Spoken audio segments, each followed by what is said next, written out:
increase in procurement by categories of professional services, goods and commodities, and other services that are non-professional.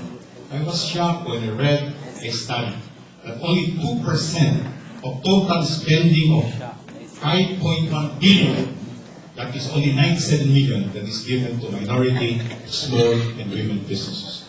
I was so shocked to see that information and that data. So with that, I'm very happy and pleased, I'm very honored to introduce to you the Senior Director of Small, Women, Minority Business, Office of Economic Growth, Office of the Governor, Nick King Dick. My name is Nick King Dick, and I'm the Senior Director of Small, Women, and Minority Business Programs and Urban Development for the Governor's Office of Economic Growth. And yes, I know that's a very, very long title.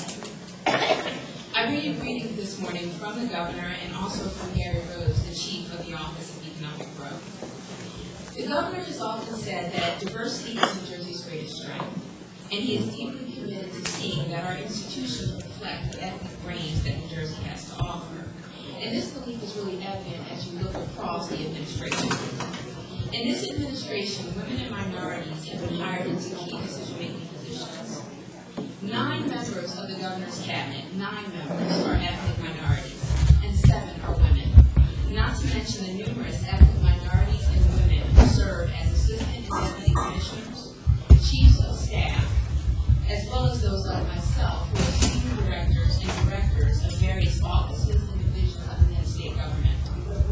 But that's only the tip of the iceberg.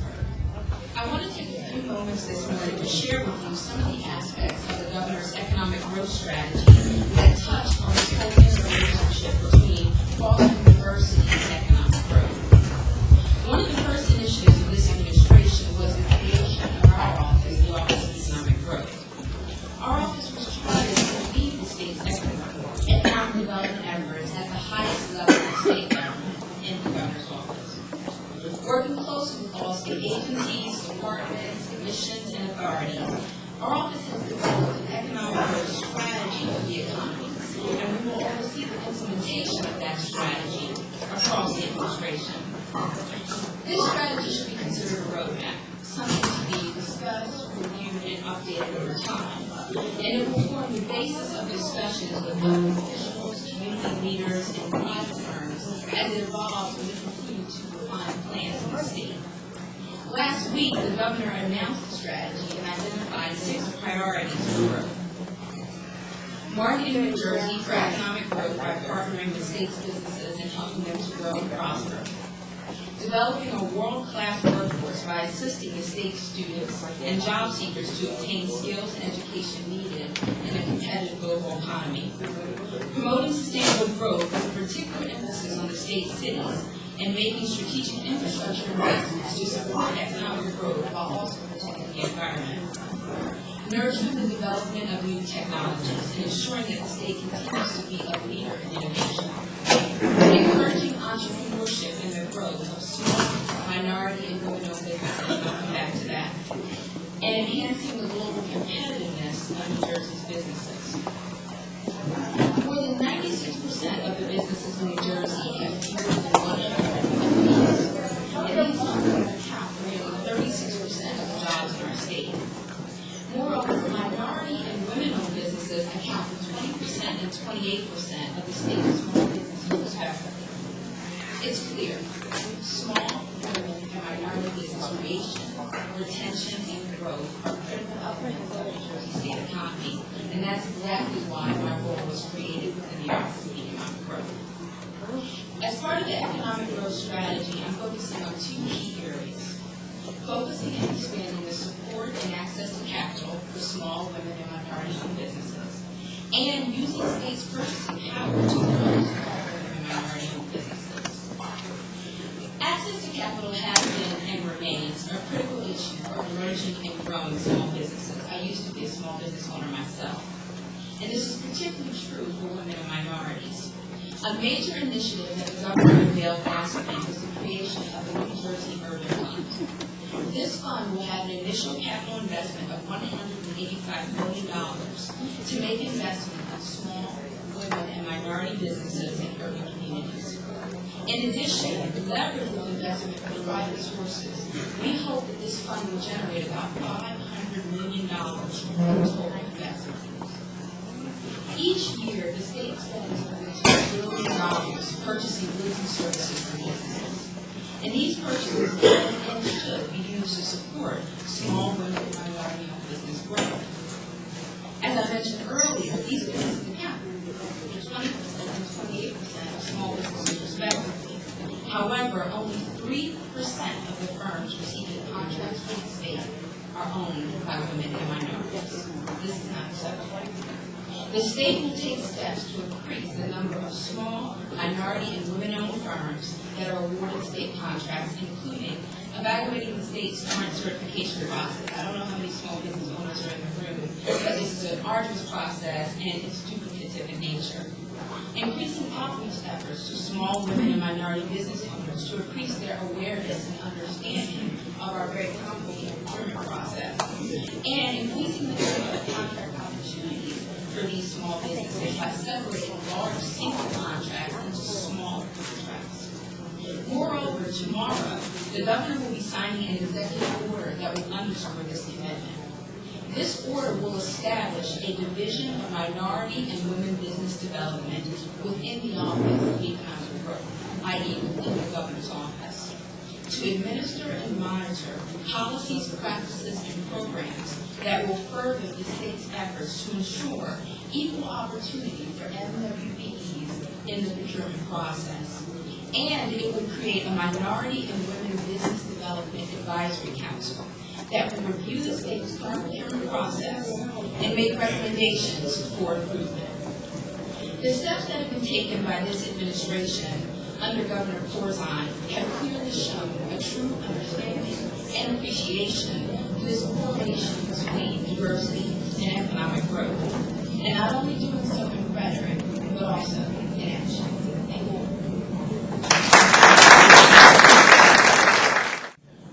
The next speaker, ladies and gentlemen, is a person who does not like to speak about diversity. He does not like diversity, but he likes to practice diversity because he's been practicing diversity in all his life. I'm a testimony of that. I'm a witness to that because I'm his staff. He's my supervisor. He's my economic director. And all the while, when I joined the township in 2003, I was so surprised with this man, dealing with all kinds of black, white, brown, blue people coming to our office, discussing how to do business. He doesn't think about color. I'm trying to help you. I'll give you site location. We'll support you. Ever help this guy, of course. So I'm very proud to become a friend to this guy. And was been in the township for 25 years, and he lived in this township. He's an old man, to be honest with you. But a very good friend of mine. He will share with you his experience as our economic director of Franklin Township, and another than Frank Husband.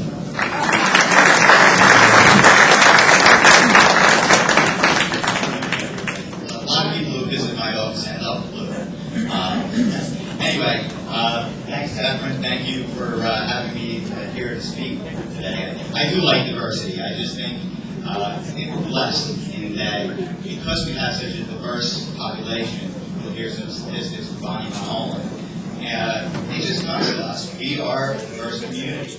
And to lead on what everyone's saying, I was thinking about, what have I really done to have diversity? And the answer is, even though I enjoy diversity, I haven't done a whole lot. And contemplating that, I thought about all the folks who come to my office. I see a lot of faces here.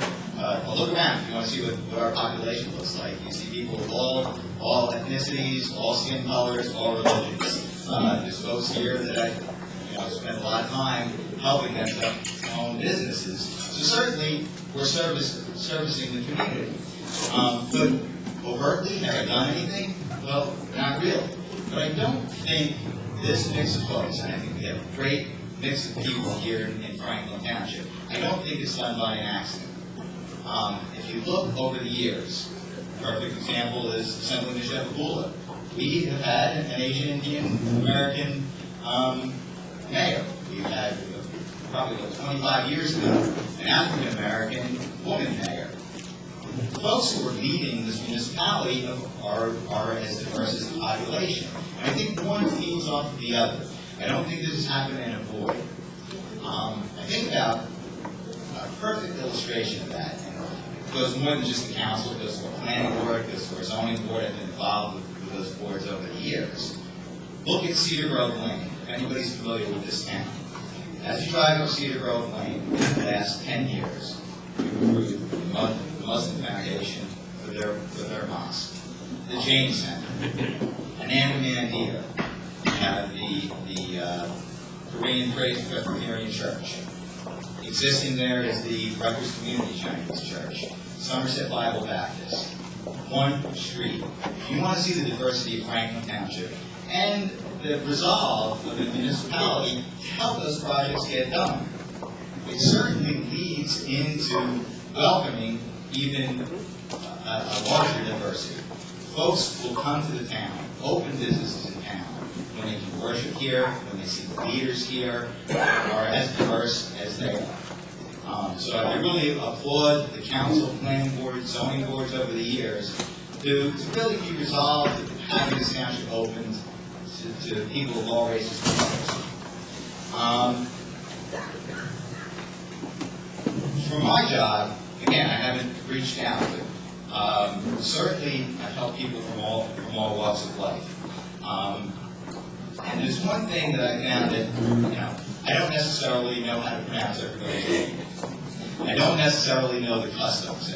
Very often for a Japanese company, if you hand your business card with two hands, it's a sign of respect. I don't know all of those things. I don't know all the languages. But one thing that I do know, and I'm sure people can testify to this, is when you come into my office, no matter who you are, you're going to get me and all of me. I am going to help you. I am going to get you through the process. I am going to do whatever I can to get you to open a business in Franklin. And that word also spreads. When you find out that you can come here and we will help you open a business, you will look to stay here and or expand. I can name a dozen, but I don't want to bore you with details. I promised that I would keep my speech real short. But the one thing that I would hope people can take from here is when you're, and particularly in government, there's nothing greater that you can give folks than yourself and your effort, and really looking somebody in the eye, giving them a firm handshake, and getting them through the process. Thank you. To be honest with you, the best contribution given to diversity is that when you allowed me to organize the global business community we're in, we allow international groups, Asian group, Black American together. Hopefully in the near future we might be able to have sister cities relationship with other parts of the world. So we have that committee initiated by the Chinese and African, from people from Sierra Leone, and we're doing a lot of these things, and that's why we have also cultural exhibits. If you notice, when you go out, please go to the different cultures and traditions outside here when you get out of this room. And thank you very much for that, Frank. The next speaker, I hope numbers is very important, for your marketing, for your program development. Just like a doctor. You need to diagnose so that you will know the prognosis. If you have a poor diagnostic analysis, you'll have a poor programs. What is important will be data. Not data, but data.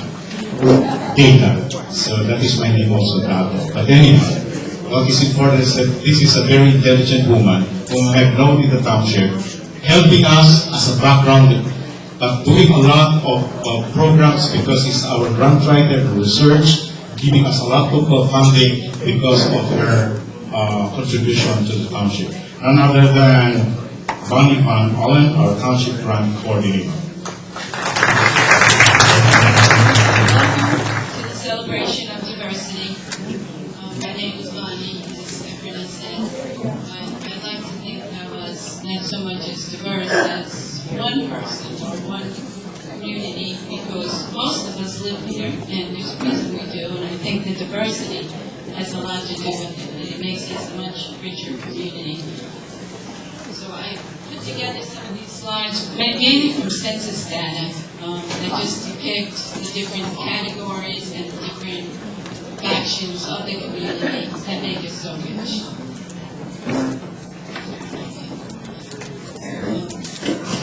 This first slide is a pie chart of the population of the township in the year 2000. It has the main race categories. The 2000 population for the township was 50,903. The estimate for 2005 is 58,400. So we've grown 13% in 5 years, which is a lot. At one point, I think one year, I think it was 2002, they said we were the fastest growing municipality in the state. So the numbers here are conservative in terms of diversity, but they are in order of largest to smallest category: 51% in the white category, 25% black, 14% Asian, 4% are other. That's a bunch of races.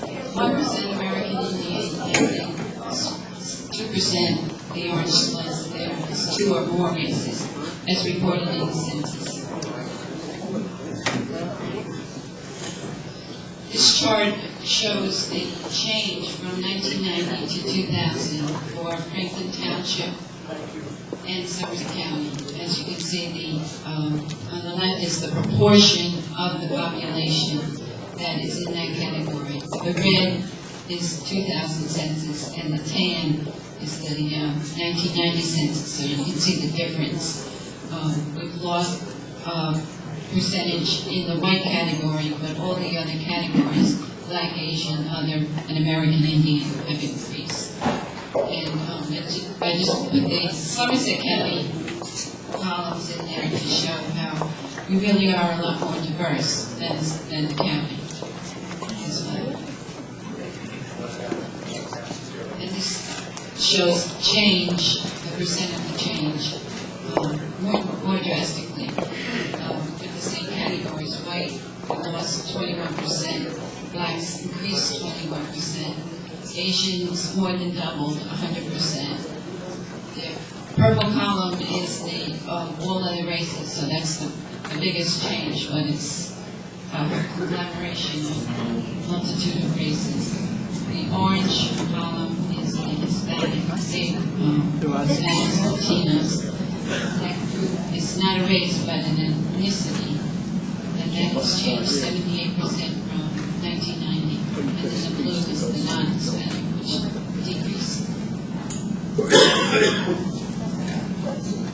This is the Asian population that's further broken down in the census. More than half of the Asian population is Asian Indian. There's the total Asian population in the township is about 6,400. It's 14% of the township. More than half are Asian Indian. Another 20% are Chinese. 14% Filipinos. 1% Japanese.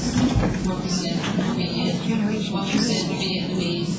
And 6% other Asian. I got my coffee. Chart of the Hispanic population. In 1990, 5% of the township's population was Hispanic or Latino. In the year 2000, it's 8%. And the census breaks that down by 33% Puerto Rican, 13% Mexican, 5% Cuban, and then half, or almost 39% other Hispanic, which is mainly households that have their origins in Central and South America.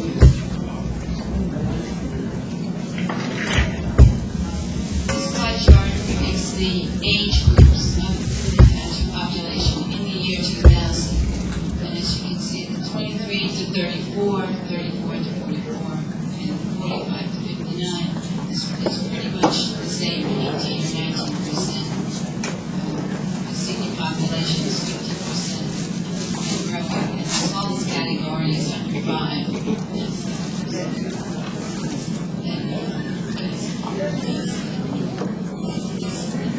Oh, I'm sorry. Okay. the age groups are pretty homogeneous from the year 2000. But as you see in the next slide, the township is experiencing a grade of the population, not only locally, but it reflects the national trend. These two population pyramids is what they call them.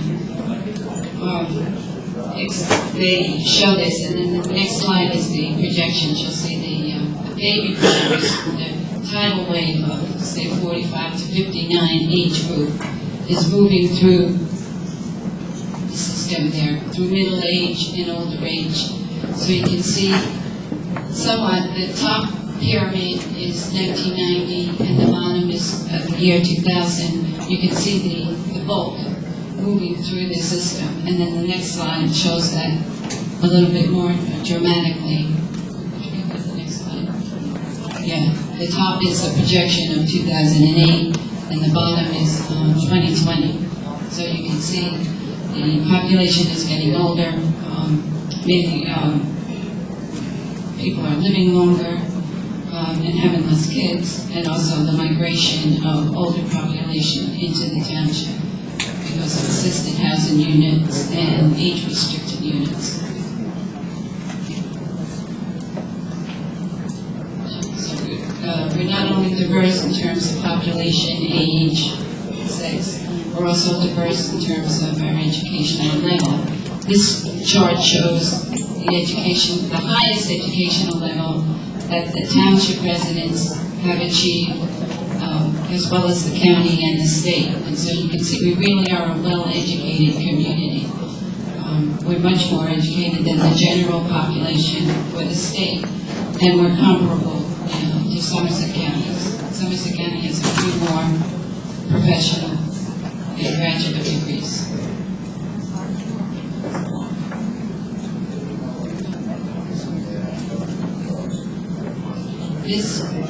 This chart shows the mobility of the households in the township. A little more than half of the persons in year 2000 lived here, that lived here 5 years ago.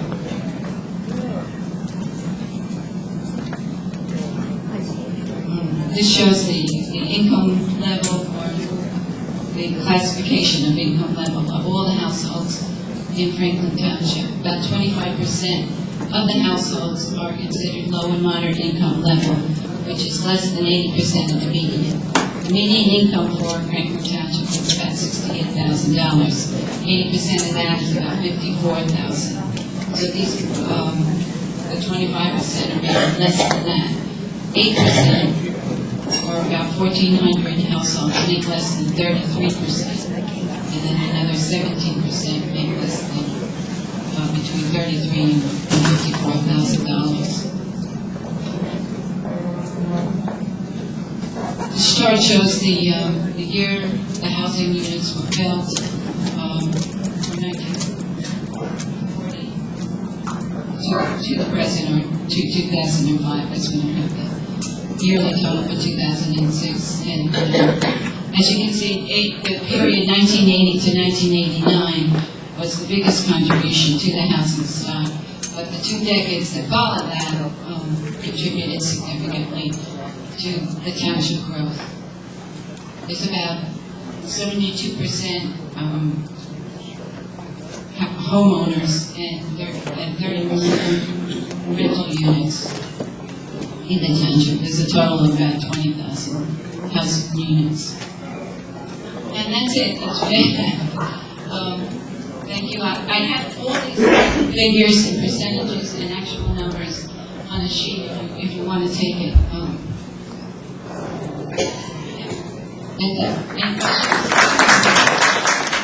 Which is very important in your program development, in your marketing. You have to understand what kind of people you're serving, what kind of goods and services you need to sell to people. And you have to understand, I know sensitivity when it comes to sensitivity. We always hear about sensitivity. I know the Asians are very sensitive people, but we're not only sensitive emotionally, but we're sensitive to the needs of others. And I think we should be sensitive to the needs of others. That's very important in our Franklin Township diversity.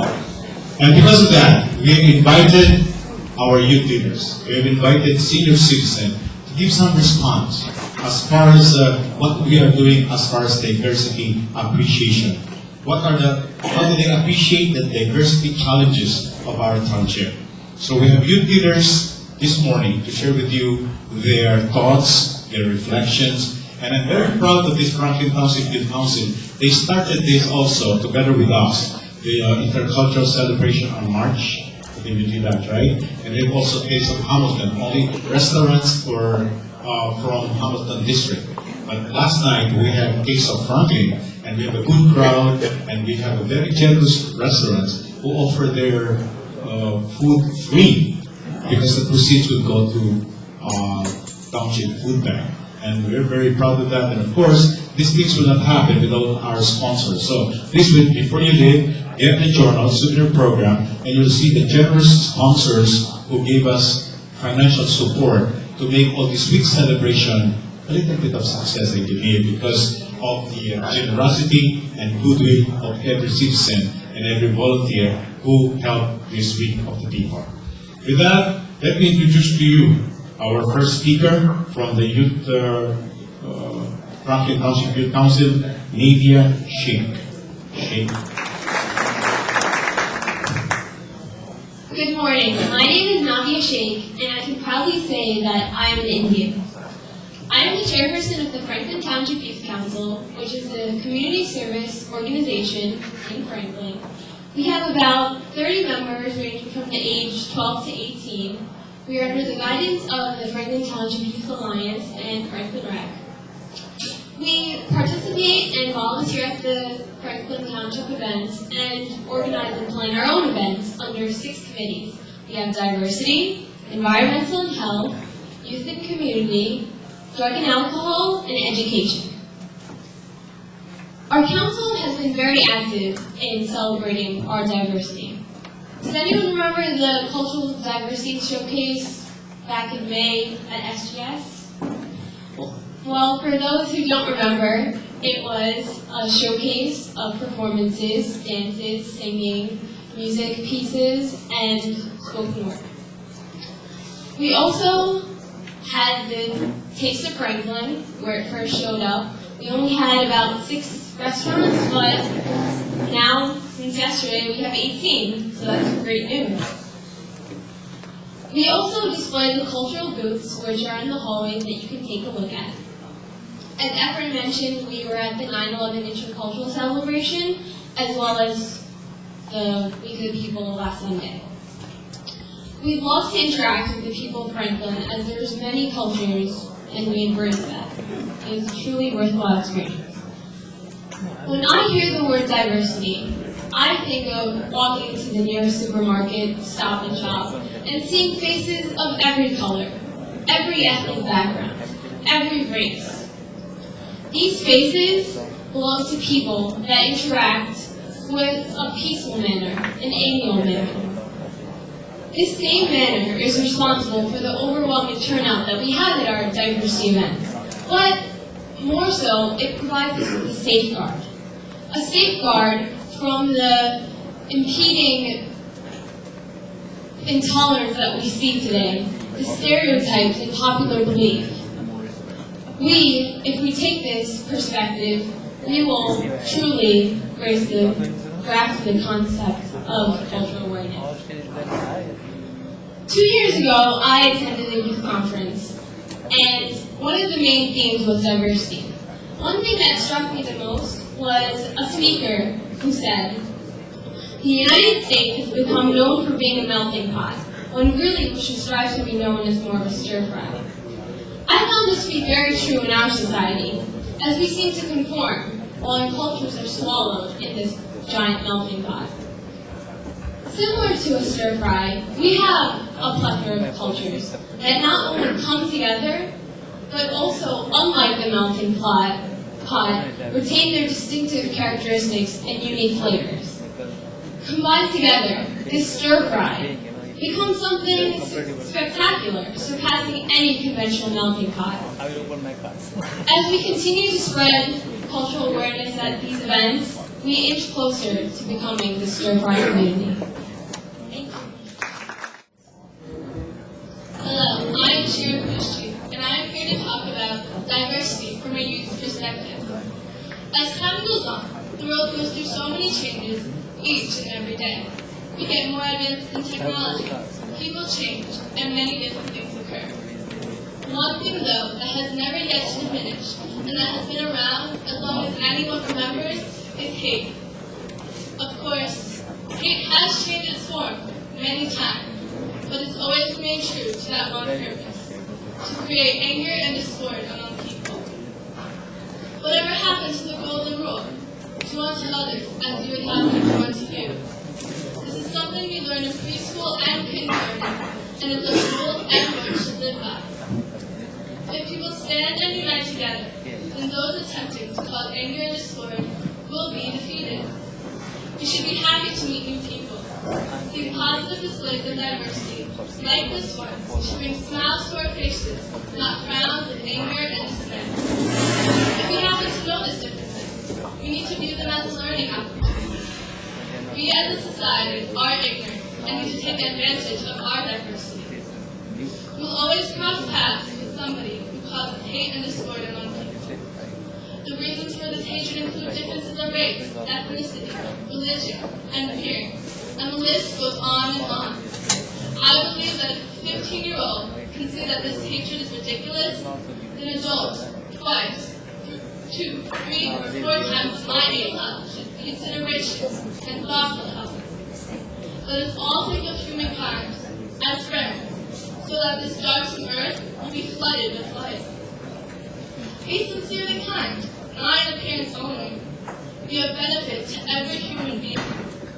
If you desire with all your heart friendship with every race on earth, your thought, spiritual and positive, will spread. But become the desire of others, growing stronger and stronger until it reaches the minds of all men. Thank you. Good morning, everyone. I am Shirley Blott and a proud Filipino. There are many different ethnics and religions present in this room, and I'm sure many of us have not even noticed. For those of us who have lived here for a long time and or grew up in Franklin Township, we may not think anything of the diversity that surrounds us. But for those who have not always been exposed to such a variety of things, it may pose challenges. Though the diversity in our town may be challenging at times, we need to make the best out of every situation and experience and take from it what we can. Specifically in the school environment, being different can be tough. Teenagers and adolescents tend to single out and make fun of those who are different. With a little maturity and time taken to get to know someone, you can learn why it is that they are a certain way and other things they do that are so different. Reasons why you have made fun of someone earlier may not seem so funny when you think about it. A giant plus side to all the diversity is that it allows for our schools to have programs and extracurricular activities that many other schools do not have. At the Franklin High School, we have an African Club, Asian Awareness Club, Crescent Club, Spanish Club, and Gospel Choir, just to name a few. In the middle school, they have a diversity club.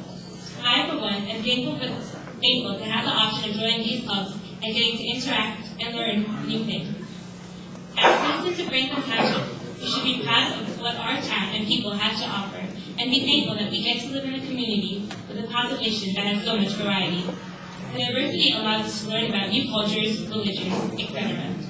I have learned a lot about many things from the people I have met and befriended.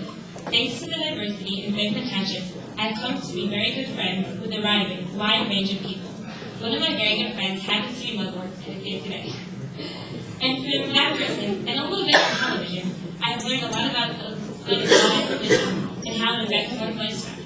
For example, I know that when Nadia goes away from meal once a semester at certain times of the day, it is to pray.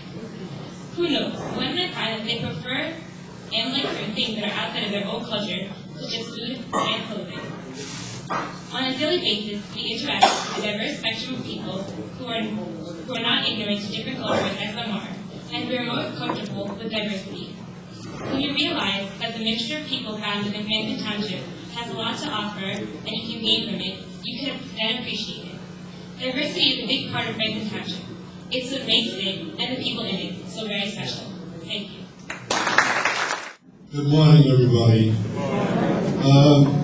I would like to thank the First Ephraim for allowing me to speak on behalf of the senior citizens and to tell you about the senior citizens. The dictionary describes diversity as the inclusion of different races and cultures. And that's what we have in the senior citizens. There is every ethnic, race, religion that you can think of in this town are part of the senior citizens. But who are these senior citizens? They are the people that built this town. They are your former mayors, your former council people, your shopkeepers, and your workers. These are all your senior citizens. These are the people that went to war, that sent their children to a war, and are being asked to send their grandchildren to war. These are your senior citizens. They are the volunteers in your hospitals, your food bank, going into nursing homes. I myself am a member of the board of directors on the Presbyterian homes. I am Jewish, but I'm still a member as a volunteer and a senior citizen on this board that gave us 80 units for affordable housing so people could stay in Franklin. These are your senior citizens. They volunteer, they go out into the community, they help one another. Their accomplishments, working with the Board of Education and the Parks Department, we have Grosso's Grove that is open to every citizen in the township. Working with the police department, we have the file of life that every senior citizen should have that gives the information that the police department or the fire department, in case of an emergency, has to come to your home, knows what your problem is, and can help you. They have gone out and worked with the park department. We are trying to get out cell phones with a 911 number to people that don't have them, so that they can get in touch with the police in an emergency. These are what the senior citizens are doing. They've gone out, and with the help of our former Assemblyman, Mr. Shevakula, we have this building. We, for many years, were spread out all over the town for meetings, clubs, or anything that we had to do, and we fought for and got this building. These are the things senior citizens do. They are very diverse. They go out and they're in the community, they help the community, and when you happen to be in a supermarket, and if there's a senior citizen walking a little slowly in front of you, please be patient. He's very tired. He spent a long time. It's true, listen, we've been around a while, and we hope that the younger generation can be here as long as we have. Also, it's sometimes they're a little slow getting away from a stoplight. It'd be nice if we gave them a wave instead of the horn. People are laughing. These are things that people do. You don't realize our reflex are not as good as yours. We're a little hard of hearing, cannot see as well, but believe me, our hearts are here in Franklin. We support our community, we support our shops, and we try and help the community in every way possible. And hopefully, with the help of the good Lord, we'll all get to be in our books someday. Thank you. And answers, but before that, please allow me to thank a lot of people who have worked hard to make the Week of the People a real success this week. None other than I would like to recognize my Honorable Vice Chair, Rolly Cadiz. Of course, with the permission of my supervisor, our very own Jared Sutton, Office of Economic Development. program with Attorney Dees and Roslyn Sherman. For security, he's always dedicated every time he's here, Milo Thompson, and the Ray Hartnett, the Foundation. Physical arrangement, one of the volunteers on our head is Ross Warner. For the interfaith, we have Reverend Kelly and Reverend Montanari. Reverend Kelly got sick of the process, but we're very pleased that they have done a lot for the interfaith and dialogue. We have liaison, and doing our liaisoning is Councilman Jim Casanello. Event organizers, we have Percy Saunders and Alvin Fair from SCAD. Publicity, we have Edna Arvela Hitchner. Of course, our fundraising and donor solicitations, Chetan Watamar. Youth activities, we have Alice Osapowicz, and thank you very much, Alice Celebration. The schools program, we have Eva Knox. These are Eva. A lot of people to thank. You are the people that is continue celebrating the people. Good morning and have a good day.